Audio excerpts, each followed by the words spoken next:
मैं समझता हूं कि आज हालात हमारे फेवर में नहीं है, लेकिन हमेशा हालात ऐसे नहीं रहेंगे। वो पीछे से वार करता है, वो धोखे से वार करता है। मैं अपने भीम आर्मी के नौजवान साथियों से कहना चाहता हूं, जमाना तुम्हारी तरफ देख रहा है कि झारखंड में जो एकता होनी चाहिए थी बहुत दिन पहले, जो नहीं बन पाई, जो धर्म जाति के नाम पे बांट के दुश्मन राज कर रहा है, उसको जवाब देने का समय आ गया। दंगे इसलिए कराए जाते हैं कि जो कौम तरक्की करना चाहती है वो तरक्की से ध्यान हटा के दंगों की तरफ, अपनी सुरक्षा की तरफ सोचती रहे। और दंगे हमेशा ये नेता कराते हैं जिनको दंगों से फायदा होता है। हमें बच के कभी फायदा नहीं हो सकता है, हमें जुड़ के फायदा हो सकता है। यहाँ जो बैनर पोस्टर लगाए गए थे उनको फाड़ दिया गया, तो हमने कहा कि उनको बैनर फाड़ने दो, हम उनके घमंड जो है वो फाड़ देंगे, जो घमंड अपने दिल में रखे हुए हैं। मैं मानता हूं कि जिसकी इतनी संख्या भारी उसकी इतनी हिस्सेदारी। संख्या के आधार पर आरक्षण इस देश में अब लागू होने का समय आ चुका है। चाहे वो मुसलमान की आबादी हो, चाहे वो सिख की आबादी हो, चाहे वो जैन की आबादी हो, चाहे वो दलित की आबादी हो, चाहे वो पिछड़े वर्ग की आबादी हो जिनकी 52% आबादी और झुंझुना 27% का वो भी पूरा नहीं मिलता, उसको लेके घूम रहे हैं। और इसके लिए जरूरत है कि मुल्क में जातिगत जनगणना होनी चाहिए। जब जातिगत जनगणना होगी तभी पर्दा खुलेगा कि किसकी कितनी संख्या और किसको मिला क्या देश में। आज हमें इस मुल्क में आजाद हुए 70 साल से ज्यादा हो गए, लेकिन अगर जातिगत जनगणना हो के आंकड़े बाहर आएंगे तो पता लगेगा कि हम पे कितने रोजगार, कितनी नौकरियां, कितनी जमीन है, कितना बिजनेस है, कितनी हिस्सेदारी हमें मिली है हमारे मुल्क में। देश आजाद हुआ, कमजोर कमजोर रह गया, गरीब गरीब रह गया। जिन पे सामाजिक आर्थिक जो ब्राह्मणिकल सोशल ऑर्डर है उसके आधार पे जिनको अधिकारों से, पढ़ाई से, अवसरों से वंचित रखा गया, वो इसी हालात में पड़े रहे। और आज भी इसी हालात में कुछ लोगों के भरोसे, जिनको रहबरे कहते हैं, कि उन रहबरों के भरोसे वो जिंदगी बदलेंगे। कोई रहबर जिंदगी नहीं बदलेगा आपकी अगर आप अपनी लड़ाई नहीं लड़ोगे। मैं आपसे अपील करता हूं कि समय आ चुका है, उठ खड़े हो, इंतजार मत करो। ये हक अधिकार का समय है, ये अपने आने वाली पीढ़ियों को जवाब देने का समय है। अगर आज हम लोग चूक गए और मुल्क के आईन, मुल्क के संविधान पे जो खतरा मंडरा रहा है, अगर वो खतरा और मजबूत हुआ तो कल आने वाली पीढ़ी आपसे मुझसे हिसाब मांगेगी। मैं इस्लाम के मानने वाले लोगों से भी कहना चाहता हूं कि इस मुल्क का पूरे दुनिया में एक ऐसा मुल्क जो सबको बराबर का अधिकार देता है, जिसका संविधान, आज उस संविधान को कुचलने का प्रयास किया जा रहा है। आज हमें एकता बनाने की जरूरत है। जानवर भी समझते हैं, ये जो सम्मानित साथी बैठे हुए हैं ये गौर करें, जानवर भी समझते हैं कि जब आग लगी हो जंगल में तो सबको एकजुट हो जाना चाहिए, लेकिन आवाम नहीं समझ रही है। क्योंकि जो लोग खुद अपने निजी स्वार्थों में बांट के रखना चाहते हैं उनको भी जवाब देना पड़ेगा हमारे साथ साथ कि जब इस मुल्क में हमारे हक अधिकार, हमारा सम्मान स्वाभिमान दांव पे लग गया था तब हमारे रहबर क्या कर रहे थे जिनको कौम ने रहबर माना। तो जितनी जिम्मेदारी मेरी है उतनी आप सब लोगों की और उतनी सब लोगों की है कि हम एक यूनाइट हों, इस देश के दलित, पिछड़े, आदिवासी, मुसलमान, जैन, सिख, बौद्ध एकजुट हों, भाईचारा बनाए और मिलकर अपने हक अधिकारों की लड़ाई लड़े। संविधान ने तो बहुत कुछ दिया है। संविधान ने अनुसूची 5 दी, इस देश के जल जंगल जमीन पे आदिवासी को हक दिया, लेकिन जितनी जमीन वो तैयार करता है वो लूट लेती है सरकारें, और वो बेबस हो जाता है और अपने हक की आवाज उठा तो नक्सली कह के मारा जाता है। ये है मुल्क में हमें मिला है।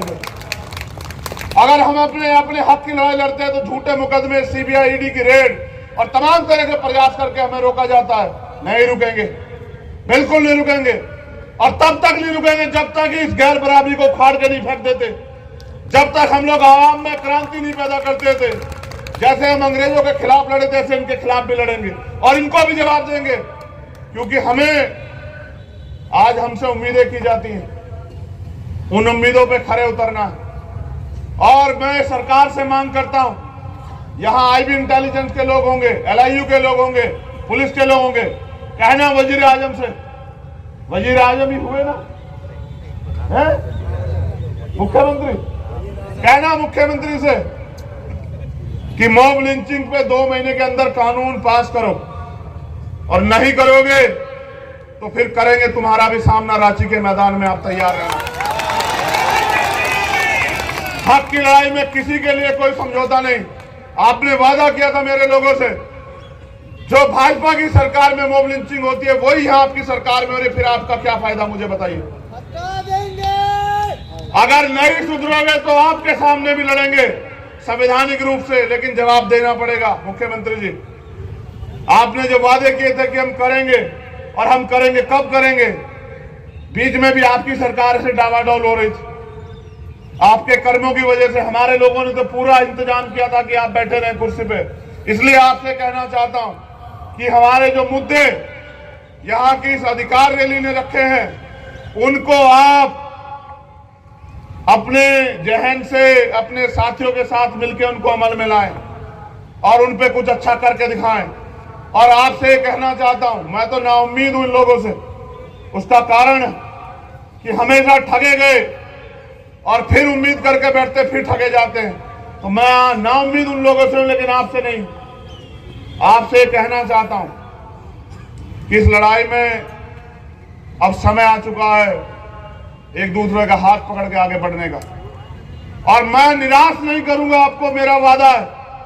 मैं यहां समाज से वादा कर रहा हूं, निराश नहीं करूंगा।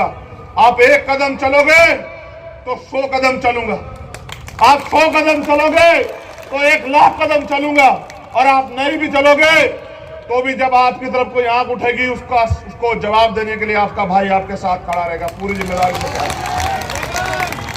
बस अमल में लाइए और अपनी जिम्मेदारी को समझिए। समय किसी के लिए नहीं रुकेगा, ना मेरे लिए ना आपके लिए। कल हम सबको जाना है, ये निजाम जो आया है उसको जाना है, लेकिन दुनिया क्यों याद रखे आपको, मुझे बताओ। यहां इंसान भी पैदा होते हैं और जानवर भी पैदा होते हैं, लोग अपने लिए भी जीते हैं। याद उसको किया जाता है जो दूसरों के लिए जीता है। तो दूसरों के लिए, यानी कि दूसरे भी, वो दूसरों में भी अपने जो उम्मीद करके बैठे कोई हमारे लिए लड़ेगा, कोई बोलेगा। ऐसे हालातों में एक शायरी हमारे साथी अधूरी छोड़ गए हैं, उस शायरी को भी पूरा कर देता हूं कि ये सूरज चांद सितारे मेरे साथ में रहे, ये सूरज चांद सितारे मेरे साथ में रहे, जब तक आपके हाथ मेरे हाथ में रहे। और सांप से टूटकर गिर जाएं वो पत्ते नहीं है हम, आंधियों से कह दो औकात में रहे। ये अभी मेरी गाड़ी पे 2 दिन पहले एक जगह हमला किया गया, उनको लगता है डर जाऊंगा। याद कर रखना कि डर जाऊंगा तो मर जाऊंगा।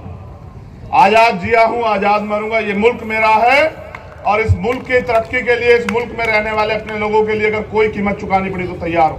बहुत बहुत शुक्रिया। जय भीम, जय जोहार, अस्सलाम वालेकुम, सत श्री अकाल, नमस्कार। वापिस आओ, वापिस। देखो, जब तक नहीं जाऊंगा, मेरी फ्लाइट ही तो छूटेगी जब तक आप लोग अपनी कुर्सियों पे नहीं आओगे। जो वादा खिलाफी होगी फिर मोहब्बत टूट जाएगी। वापिस आइए, आज यही मोहब्बत है, यही दिखानी है। आप सब लोग वापिस आइए, वापिस अपनी जगह पे। अगर आप नहीं आएंगे तो मैं नहीं जाऊंगा, मेरा नुकसान होगा तो आप देख लो। मैं जबान का बड़ा पाबंद हूं और वो इतनी करता हूं जितनी कर सकता हूं। वापिस आइए अपनी जगहों पे। जब तक हमारे बड़े यहां नहीं बोलेंगे, जब तक ये मजमा समाप्त नहीं होगा, तब तक आप अपनी कुर्सियां नहीं छोड़ोगे। चलो अपनी अपनी कुर्सियों पे वापस। मेरा अनुभव है, मुझे पता है ना, तुम लोग मेरे जाने के बाद इधर उधर हो जाते हो, तो ये फिर इनकी लड़ाई कौन लड़ेगा जो भाई हमसे उम्मीद करके बैठे। चलो वापस अपनी कुर्सियों पे। अगर मेरी फ्लाइट छूटी तो झारखंड के साथियों याद रखना, भीम आर्मी के, फिर बुलाते रहना, नहीं आऊंगा, फिर तभी आऊंगा जब कोई मुसीबत होगी। बैठो अपनी अपनी चेयर पे जाके, चलो वापस चलो, जल्दी तेजी से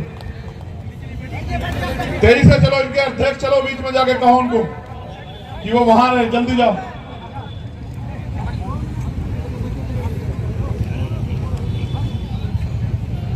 बहुत शुक्रिया, इस मोहब्बत के लिए शुक्रिया। हमारा भाईचारा जिंदाबाद, हमारी एकता जिंदाबाद, और मुल्क में आज की तहरीक को भी याद रखा जाएगा और आने वाली तहरीकों को भी, जिस दिन हम इनकलाब पैदा करेंगे। धन्यवाद।